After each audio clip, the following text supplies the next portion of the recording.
This is the What's Next podcast, Houston's #1 platform where I invite creatives to share their journeys and give us a depiction of their visions. Most importantly, the last question I'll ask is, what's next? Jeremiah 29:11 says, "For I know the plans I have for you, declares the Lord. Plans to prosper you and not to harm you.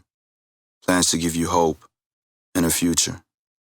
Dear John, the iconic legend Quincy Jones said, "To know where you came from makes it easier for you to get where you're going." Sean Diddy Combs said, "Everyone has challenges and lessons to learn. We wouldn't be who we are without them." If 2018 and the last 6 years taught you something, it's that anything is attainable with the right focus and determination. Continue to build. Continue to promote your vision. Continue to inspire creativity and make more creatives. In closing, Nas said, "No idea is original. There's nothing new under the sun. It's never what you do, but how it's done. The first chapter of your vision's movements is done.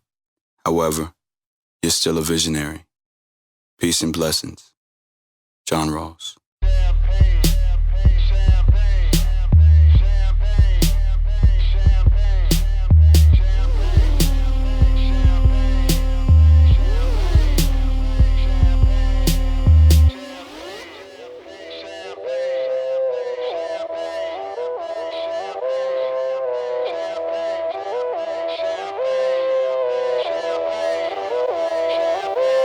Yo, it feel like 95, Sachi on my body, Biggie, Jigga, Puffy, all that ballin' is a hobby, and I'm wildin' in my Los Angeles, California. This is episode number 30 that we're doing out here in LA. And I'm gonna give you the same right, Jay. The previous two episodes, episode number 29 and episode number 28, I let the guests introduce themselves with their social media handles first. And I want to give you the same right. Go ahead and introduce your social media handles. Hey guys, I'm JaNae Thomas. Okay. You can follow me at on Instagram at Glamorous JaNae, and then my business handle is at Glamorous Drinks. Hold on. I want to make sure that I'm doing that while you say that. Okay. You say Glamorous JaNae. Mm-hmm. Got you. Follow. And then Glamorous what? Drinks Glamorous Drinks is my business. Glamorous Drinks. I see you. Cool. Got you. Okay, and my name is John Ross Dike the First, and you can follow me on Instagram and on Twitter at John Ross Dike and still_visionary. If you would, connect with me on LinkedIn, subscribe to my YouTube channel, like me on Facebook, and visit my website at stillvisionary.com. Yes, Before we get started, I want to say, here's episode 9, pack. So whenever you get a chance, email me for a special rate. Okay. Jay, how you doing? I'm good. I'm in Los Angeles, California, and I came all the way out here to get you on the podcast. Which is amazing because I did not know. No doubt. And that makes for the best. Right. So yeah, that's awesome. Yeah. So what's going on? Nothing, man. Just working. Sunday, September. Staying busy. Trying to relax. Okay. Are you a September baby? I just had a birthday, August 19th. I'm a Leo. Okay. Happy belated. Leo's in Happy the building. Belated. Thank Happy belated. you. Okay. So before we get into this, I want to go ahead. I've been drinking today, so let me go ahead and get one of these going. This is me? Yes. Okay, how do I pop it open? So this is going to be my part straw of the new Glamorous Drinks pre-made cocktail collection. Which we will get to in a second. Yes. Okay. And so let me show you how to do this here. Okay. Just open it. Okay. Like this. All right. And then you're just going to put your straw through the hole. Okay. There, and then close it back. Close it back. And what am I drinking? You're drinking the Watermelon Strawberry Crush, which is cognac based. Okay. And okay, yeah, hold on. So let me go on. Let's see what you think. Oh, I like that. Okay, good. I like that. Mm-hmm. Is it one of those drinks that's gonna sneak up on me? Yeah. I can't even lie. Like, yeah. So, let me tell you how God worked, because while you were getting ready for the episode, y'all were talking about churches and all. Let me tell you how God worked. Circa 2009, University of Houston. Little backstory. I get with Phil, I get with Mike. There's this artist I'm trying to work with back in the day. So we do a talent show. Do you remember this?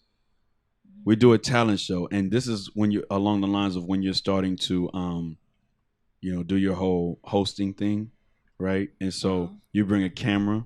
Oh, okay. You bring a camera, and you interview me at the event, right? Yeah. And I remember I had been practicing for this interview for years. No, I'm serious. No, I had been practicing for the interview for years because I knew exactly what I was going to say. I was going to say that Nas was the greatest rapper alive. Okay. I was going to say. Do y'all hear him? Yes, I was going to say that Nas was the greatest rapper alive and that I named my record company after him, which I did. Right. And so, long story less long, I hit you up later on. I'm like, hey, where's that interview? Because I wanted to post it. I got into this whole thing of wanting to post everything on the internet for people to see. It's so hot in LA. Oh. What's going on? But fast forward, I get you out here on the podcast, and I'm just grateful that you're here. How you doing? I'm doing good. Blessed. Okay. For sure. Definitely not gonna say that I'm not tired, but okay. Hey, that's life, no adulthood. No doubt. They didn't tell us. All right. So let's kick it off. Yeah. You graduated from U.of.H. I graduated from University of Houston. And once I graduated in TV broadcast journalism. Okay. But makes sense.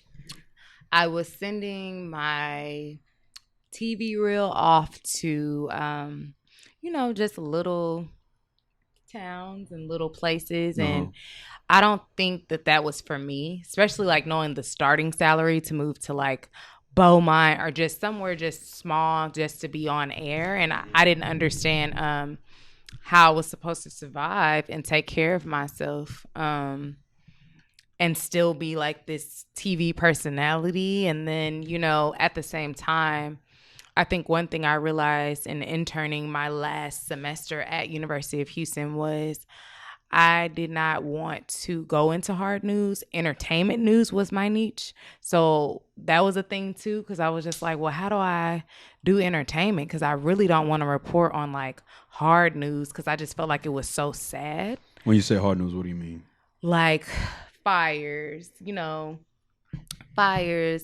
or just the regular news, But most of it is crime, fires. Every now and then you get an inspirational story, and then it's the weather, sports, and I was just I don't like it. Okay. So I stayed and I stayed bartending at Papacitos in Houston. Okay.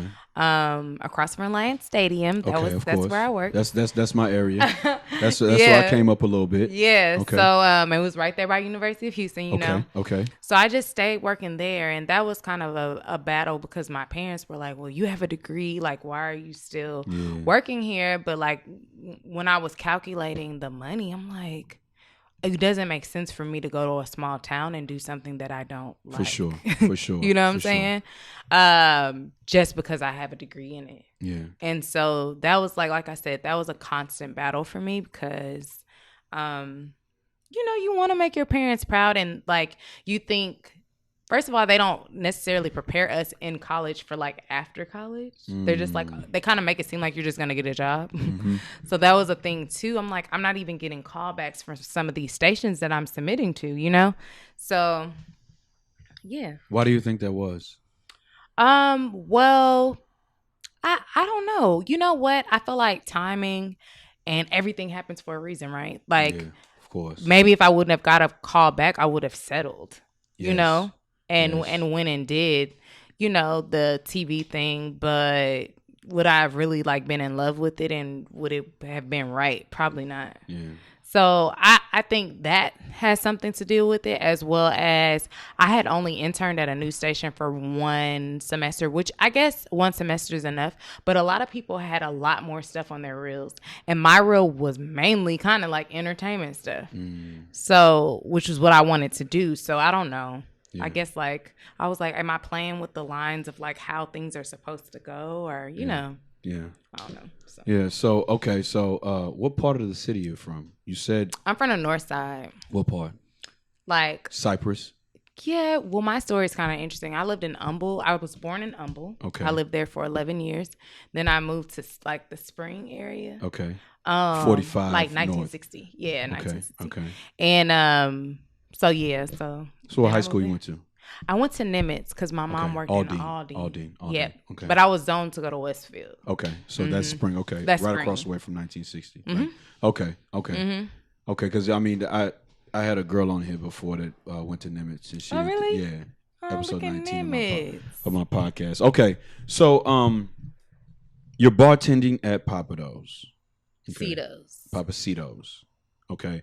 What does that consist of? Is that where you learned, or is that you just... Yeah, so I give like so much of my credit. I have to give like all of my credit, well, most of it, to Pappasito's, to Paul Vine, who is still the general manager at Pappasito's, such an amazing man, who created just such amazing staff because he just instilled in us like these, you know, great principles of great customer service and just working hard.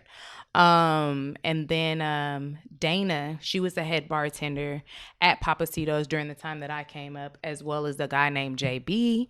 And like they were on me, like as far as Pappasito's, the restaurant that I specifically worked at, the location, it was number 2 in the concept. So we're constantly busy. The owners come in at any moment's notice. Like, so we had to be on top of it. So to bartend behind that bar on a Friday or Saturday night was a privilege. And you had to work your way to that position. And so they were just very hard on me, like training wise. They like failed me in some of my shifts. Like, nah, you need to do that shift again, you know? But now I'm like, okay, I understand. Like it made me a better like bartender. It made me, especially I guess working behind a bar with mostly males, it made me like a competitive bartender, and it made me fast. Okay. And it made me kind of like hard, like, you know, because they didn't care. They'd be like, get out the way because you taking too long to make this drink. I need to service this customer. Like, what you doing? For sure. Like, you know, stuff like that. So, I mean, it helped me a lot. Yeah. Okay. Okay, creativity comes from experiences. Take us to how this concoction comes up about. Were you in LA when you made this, or did you go to Houston? Were you in Houston, made this, and then you just took it to LA? How did you go about doing that? Walk us through how you go from the Lone Star State to what do they call California, the Golden State, something like that. Yeah. Walk us through how you get from Texas. So I moved here. Honestly, I moved here for entertainment reporting and hosting. Okay. 5 years after graduating from college. Okay. And this is 2013. Okay. Oh, 3 years. You graduated when? I graduated in 2010. Okay, so then 2013. So like 2013, I finally, the end of 2013, I finally moved out here because I also have to go back and I have to give credit to for sure. Go ahead. Yeah, I kind of have to go back. Go ahead. And tell you a little bit about like my club experience. I bartended and did bottle service with Aristocrat Life, with Urban Ice Entertainment, with a couple different promotion groups. Please don't get mad if I did not shout you out. But Aristocrat Life was very influential in just helping me kind of, I guess, come up with some of my concept for my business. I did not know during that time that that's what I was being groomed toward. But I mean, a lot of their the way they like everything uniform, some of that I was picking up and I didn't even know. So that was good. And as far as being a fast club bartender, as far as being like on the bottle service tip, just like learning how to hustle, like really having to, you can, like, that's one thing I think Junior taught me, like you can make money anywhere in the club. Like if you're a true hustler, you don't have to be in a certain section with all the ballers and stuff like that. So that was one thing. I feel like the club life like developed my hustle in a sense. I feel like restaurants, you know that people are gonna come in and eat. You know what I'm saying? But the hustle of the club, like you don't know. You don't know if he gonna buy another bottle on top of those bottles that he already got. You know what I'm saying? So that develops part of like where I am now. Okay. But fast forward to me moving out here in 2013, I finally made the transition. And for me, back when I was in Houston, I was also doing entertainment interviews, like how you were saying that I interviewed you. That became a thing for me. And I worked for camloot.com. Okay. Shout out to Artist Armstrong. I remember. Who really believed in me. We stayed up nights till 4:00 in the morning, and we would just come up with all these different things. And in my head, I wanted to be this E-News entertainment personality. That's how I saw myself. I just knew I was that. I saw a void in them having an African-American woman like on air. Like I was just like, I'm her. Like that's who I am. Like, whatever. So I move out here, and honestly, pretty quickly, I got into hosting. I was doing red carpets at events and different things like that. It wasn't hard for me to find a job out here. However, one thing I will say was I was working like 4 jobs. So like LA is definitely a hustle. When I got here, I got a job at a club in Inglewood. Not going to name the name. Terrible. I thought that I was like transitioning kind of like how I was in Houston. I was like, oh, I'm about to make a whole bunch of money. It's gonna be cool. No, I was making like $40 a night, $50 a night, maybe 60, 75. Like it was bad. It was Doing bad, what? y'all. Doing what? Either because like basically the bars did not share tips, so each bar was its own unit, like I guess. So that was a thing. And then like bottle service, they were giving the girls like maybe like 10% off the bottle. It was just bad. It was super bad. But at the same time, another place that I didn't shout out. I used to work at the Dogwood in Houston, which is in Midtown. Okay. And if anybody knows that, that's not necessarily a place where you see a lot of us. You know what I'm saying? But it was good because I was able to, I guess, like penetrate that dynamic and be one of the African-American staff that worked there. Yeah. And so when I moved to LA, I did not have a hard time transitioning into, I used to work at Saddle Ranch on Sunset, which is kind of like, I guess you could say something that piggybacks off of like a Texas Roadhouse or something like that. No doubt. But it has like a mechanical bull on the inside, stays up until 2 a.m, huge drinks. Like it's like a over the top version, I guess you could say. Okay. And more of an adult version. So, I worked there for 3.5 years. That was amazing for me as well. But it just wasn't enough, you know? And that was the thing. Like, LA is expensive. Yeah. So I was just like, Lord, I'm doing like... We're getting into it. Yeah, I'm doing red carpets. I'm doing like all this stuff. I was still working at the club in Inglewood. I was working at Saddle Ranch on Sunset. And then I feel like I had another job. Yes, I did. Yeah. I was a receptionist for a company called Visiting Angels, which is like, what do you call it? Like adult care. Okay. Adult care. Okay. And so I was just a receptionist. I would book the caregivers to go out to the people's homes and take messages. And I only did it like 2 or 3 days a week. Okay. But it was just like... it's like I just didn't have a life. Like I was just like, I'm always working and I still never have any money. Like, this is terrible. So, finally, I will tell y'all, I guess what made me transition into starting my own company. Yes. I was Googling trying to find an extra job. Sorry. I was literally trying to find an extra job.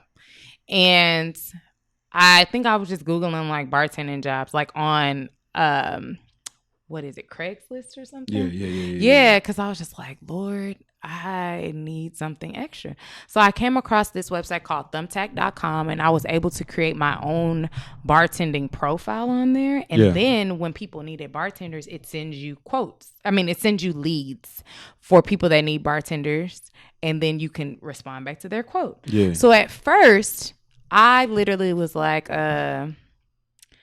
I don't know if this works. Like, I feel like I'm responding back and nobody's saying nothing. And every time you respond to somebody, you had to pay money.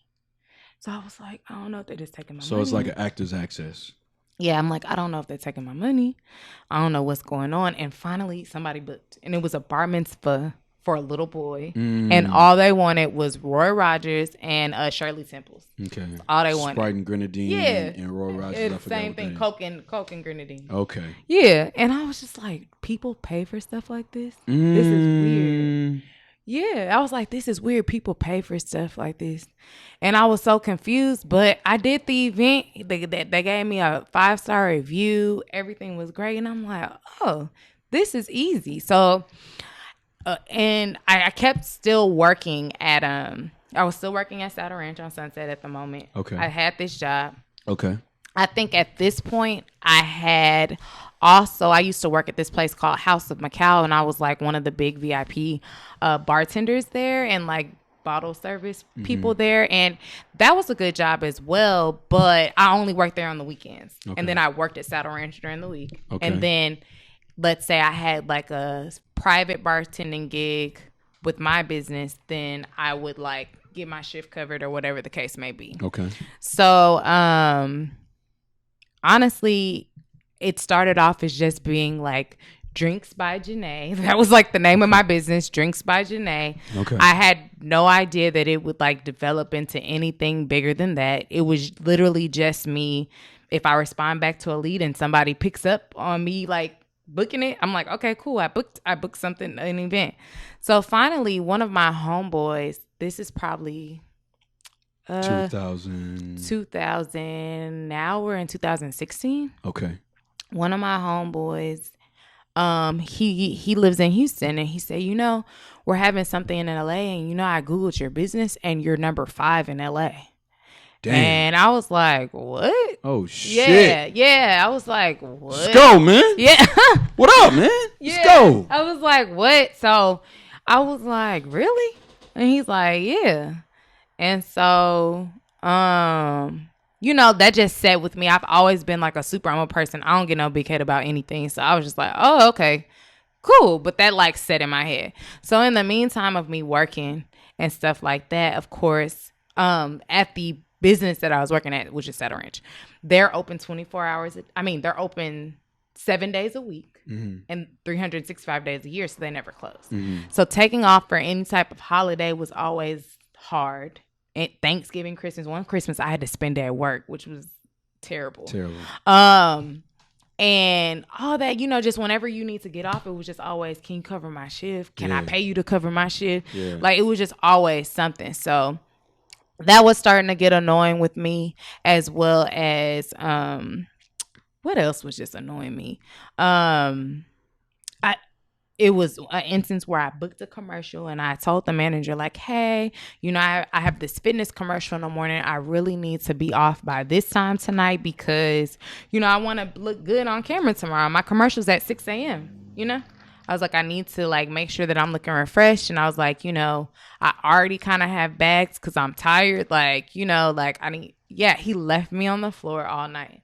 I didn't get off till like almost 3:00 in the morning. I had to push the commercial back. And they were like, well, yeah, if you would have rescheduled again, we would have just had to like cast somebody else. Yeah. So that was like one thing that like really had me mad, because I'm like, you know what? They care about them when they want you to pick up a shift. Because I would pick up shifts all the time and just do stuff to help them all the time. So I was just like, dang, they really don't care about me. Like, and then well, that's the truth. Yeah, because it's like they like, this our business and we need you here. So like to push our brand forward, and damn what you got to do. Damn your aspirations. Yeah. You know what I'm saying? And I didn't realize that till like that moment. It came to me and I was like, they try to make it seem like they're flexible with actors and like entertainers for their schedules, but they really do not care about us. Okay. Like, they don't care. Okay. They want you to be at work. Yeah. You know what I'm saying? So that was something. And then the owner sold his house to Drake and they did not want us to know. And stuff like this happens all the time. In LA. Yeah. Okay. But that was something for me too. And I don't, I've never really been a person that like tries to Google how much somebody's worth or this and that, because that stuff doesn't matter to me. But the numbers in my head of the numbers of what I would do at work, not to say that I didn't make good money, because I did make very good money working at that place. It's just that they were making. Yeah. They were making to know that millions. he sold his house to him, to Drake, and Drake is like the highest paid artist. And I'm like, sometimes I clock out with barely enough to go get gas. Or, you know, like, or I just clock out with gas money, or, you know, and sometimes I'm here like 12 hours. Sometimes I'm here 10 hours, you know, and I've worked all day long. Like, that's crazy, you know?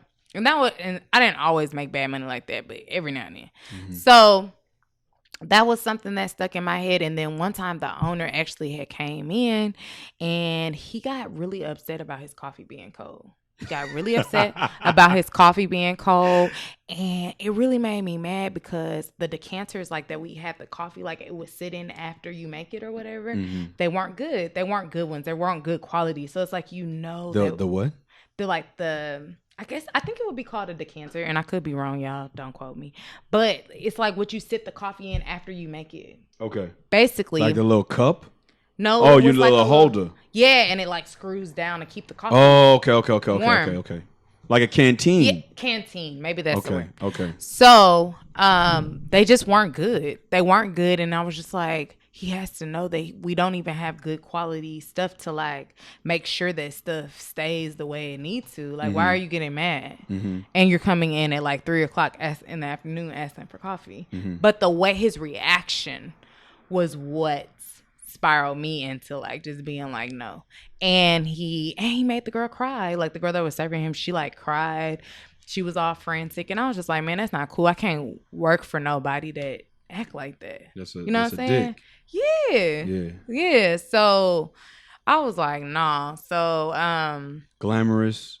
After all that happened, that like basically I was just like, you know what, guy, I think I'm just gonna step out on faith and just do my business. I said, if I'm number 5, I can be number 3. I can be number 2. I can be number 1 if I just focus on it. Okay. You know? So that's what pushed me into taking over it full time. And that was September of 2016. So take us to the details. What was the first or 17? Like? 17 probably. 17. I'm sorry. 17. I'm sorry. Okay. So take us to the first drink. What was the first drink like? What was the notion like? I mean, you said, what was the notion about the drinks in this particular setup? This here. Any one of them, because they all in the same setup. Just got different names. So fast forward to this. I had just like seen on Instagram where people were like making pre-made cocktails and stuff like that, and I liked the ideas that they had, and I had the idea to make a pre-made cocktail, but I didn't know exactly like the packaging that I wanted. I didn't know how I wanted the labeling to look. Mm-hmm. I didn't know any of that. And I know for me, it became like a technical thing. I'm like, okay, so I need an expiration date. I need a government warning. I need this. I need that. Like, it was like I needed to figure all that out. And even when I was seeing other people making their pre-made cocktails, I would never see it down to the T, like where they have everything listed, like you need to do this, that, you know, whatever. So I think that honestly, we just released these like 2 or 3 weeks ago at a pool party, and we sold out. Mm-hmm. And it was just me finally doing it. Mm-hmm. Like, not like, because I made the crazy thing is I made these government labels that are on the back here. I made these in December, and I never put out any of them. And I guess it was just the timing of everything, just making sure. I'm kind of a perfectionist, so I never want to put out anything that doesn't look like quality, like, you know, because it's like sometimes you only get one chance, and if you mess up the first time, then people not gonna want it no more. So, I love making cocktails. I love just creating different mixtures and, you know, different things. Like, I'm not going to say like, I'm like, oh, she's just a big mixologist, because people always misuse that term. But I do love creating different flavors and just, you know, just mixing stuff together. And I'm like, oh, that's really good. Okay. I love that. Let me see if we can do that. Like, you know, so one thing that Glamorous Drinks prides ourselves on is making what can I say? Creating personal cocktail menus for each of our clients. So that's one thing. I have been able to create some of these flavors before and push some of these out just like on regular menus at people's houses and stuff. So I was just like, oh, this is something that people love to consume. Like, why don't I make these cocktails? They're perfect for like the summer and honestly year round. It's a Capri Sun really container. So it's like people drink Capri Suns like all day, every day. Like we used to always drink them. Like, you know, so, and especially out here on the West Coast, we actually get like we kind of get like more of a warmer temperature year round. So it's like, this is perfect. So it just finally all came together. I guess I just finally stopped being scared. So, and yeah, that's how that happened. This is episode 30 of the What's Next podcast, a production of Still Visionary Inc. So And I don't know why I didn't think of Nipsey, but I will say, you have a Nipsey story?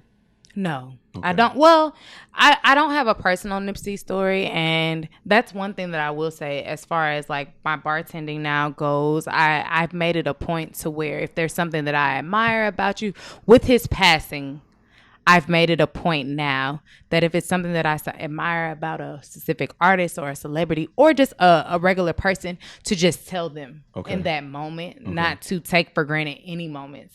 Because I saw Nipsey all the time. Did I speak to him? No.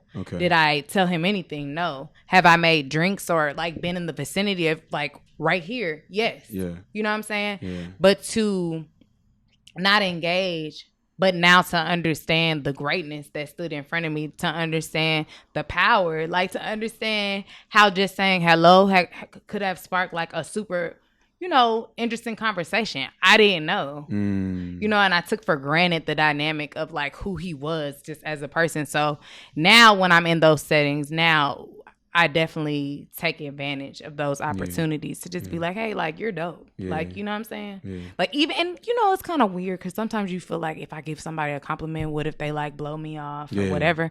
But I mean, like, you can't worry about that. It happens. Yeah. You know what I'm saying? Yeah. Today is September the 1st, 2019, and we have 121 days left in the 2019 year. What do you hope to attain in 121 days? And I want you to know that 121 is a perfect square, which means the square root of 121 is 11. At 11:11, we made a wish earlier today. What do you hope to attain in 121 days? I don't know. Okay.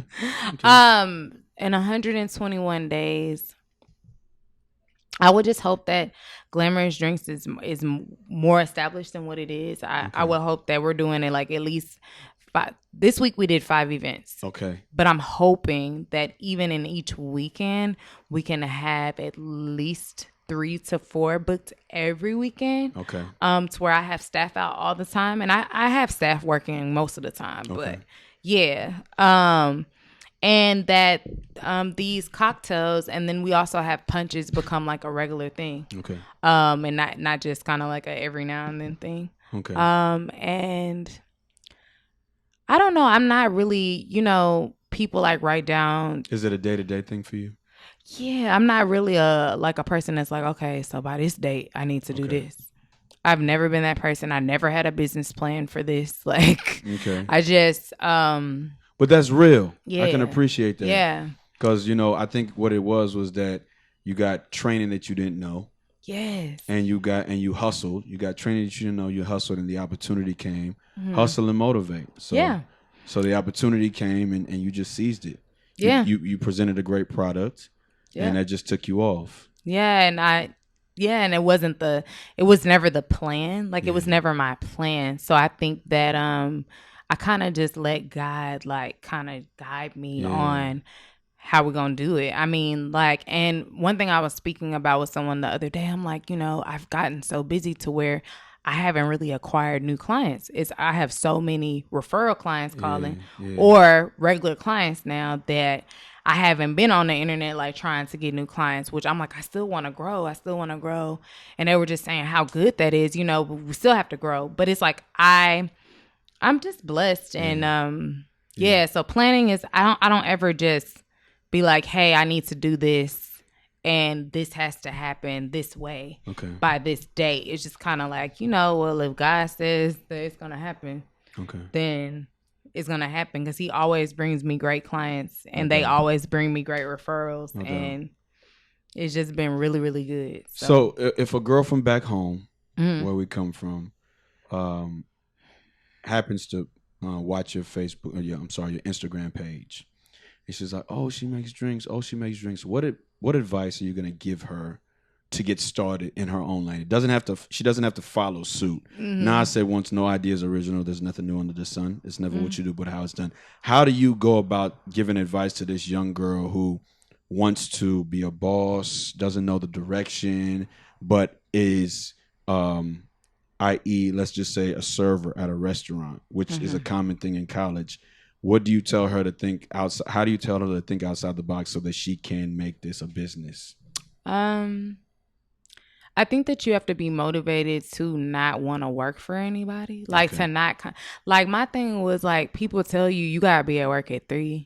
You're gonna have to stay at work, and then like especially like with the service industry, sometimes you don't know when you're gonna get off because like it's whenever the last table finishes or the last bar, the bar patron leaves or whatever. Like you have to in your head not want to be told kind of like what to do. Like you get to make the rules and you get to create like your own thing. So let's say that your client, think of it this way, like a person like, oh, well, I want to book an event and I want this on my menu. And like you get that creative control to like help people be like, hey, I think you should do margaritas and I think you should do this.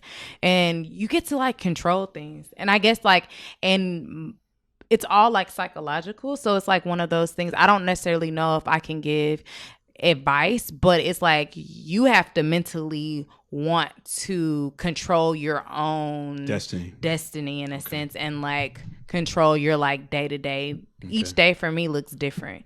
And people think like, oh, JaNae, you sleep till 10 or you slept till 8 o'clock and then you wasn't doing anything all day. But usually I'm on a computer all day. Like either sending out invoices, following up with emails, creating menus, doing all type of stuff. Like it's admin work, but or like preparing. I might be in the kitchen putting stickers on here, just different things like that. Like none of my days look the same, but it's cool to wake up and to know like you don't have to be anywhere necessarily, like and I think that's what like drives me as well, because I don't want to have to wake up and then one day be like, okay, so I have to be here at this time and go clock in again, So So you mentioned we a few times. We. That's what you've been saying. We. What does that we consist of when it comes to making Glamorous drinks? Yeah.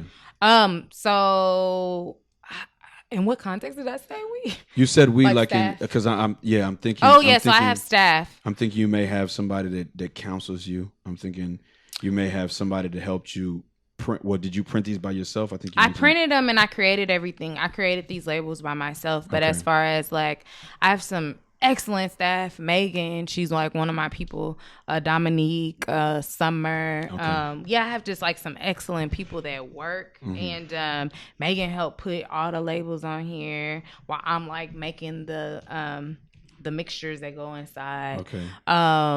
Just like yesterday, I was so busy because we had 2 events. So I had somebody picking up copies of menus while I'm like trying to separate out because we got to go to 2 different houses. So I'm like, okay, you need to get these shakers for this. You need this, that, like, So it helps to have like a solid team around you. And it definitely helps to have people that just assist in your vision. Like they don't ever, I know they get tired of me because I'll call like 50 times. Okay, so like, did you get there? For sure. Are you there? Can you send me a picture that you set it up right? Yeah. Like, I know I get on their nerves. Yeah, I know I get on their nerves, but they're super like awesome and just assisting me with things that I need because, we can be a boss all we want to, and that's one thing I have to get better at delegating because I think that I'm superwoman all the time. And sometimes I don't realize I'm not superwoman until like the hour before that I needed to realize that I was not superwoman and that I needed help. Yeah. So I have to get better even myself at just being like, hey, can you help me do this? Because I really need help. Like I can give you some extra hours if you need me to, but I just need help getting this done. So having staff, the Midas group, they're actually doing my marketing now. And so Mikos and them, they've just been super amazing and just excellent in helping make sure that I'm on target with my marketing. and that I'm pushing out the brand the best way possible. And I felt like that was another important thing, you know, because there are people that can have a concept or an idea that's not even as good as yours, but if their marketing is like amazing, they can surpass you fast, you know? So that's one thing. I'm just trying to make sure now that my marketing and stuff is like the best it can be. No doubt. So the What's Next podcast is all about bringing creatives out, them sharing their journeys, and they depicting their vision, like what they want to see in the remainder part of the year. So the last question I'll ask you before we wrap is, what's next for JaNae? What's next for Glamorous Drinks by JaNae? What's next for you? The immediate thing. I feel like I touched on it a little bit. The immediate thing I think that's next is, you know, us pushing these out to where they can be like, I feel like shipped out nationwide. I got to figure that part out. Okay. And so mass production. Yeah, mass production like of these. And then also, I would love to expand to different cities. Houston being the first city that I expand to. I know that we'd be great in Houston because I'm from Houston, so I already have like a base there, and I've bartended private events in Houston as well, but I only do them when I'm in town. So just building the Glamorous Drink, the expansion part. I really that's something that's heavily on my mind. Because I hope that one day Glamorous Drinks can be in every state in the United States, and that you can get bartenders at any time that you want for any type of event that you want. So that's something that I'm gonna go for. Okay. What size t-shirt do you wear? A small. So I like the shirt. So I wanted, I print shirts on the side. Right?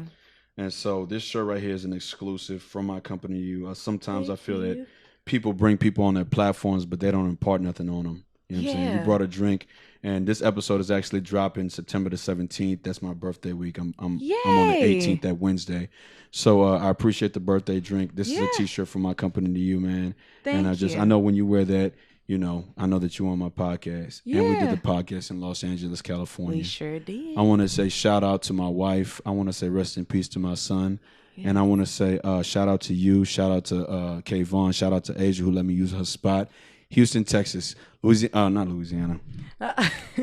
Los Angeles, California. Houston, Texas. I do what I do for myself to prove I can do it for others. Peace and blessings.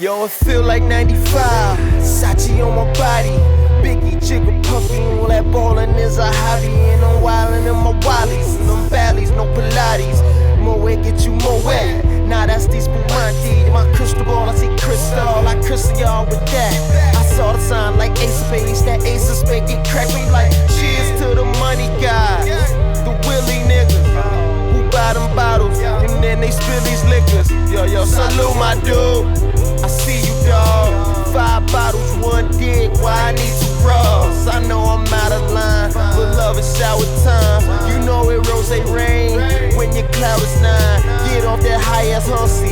This a private party. Been on my dick too long. Your breath on private party. You gon' be nice and naughty. These walls on priceless Audi. This the upper crust. Fuck is up. Over and done. Overdose. Yes, we did it again. Sippin' with no remorse. We gon' do it again, and we gon' do it again. What we do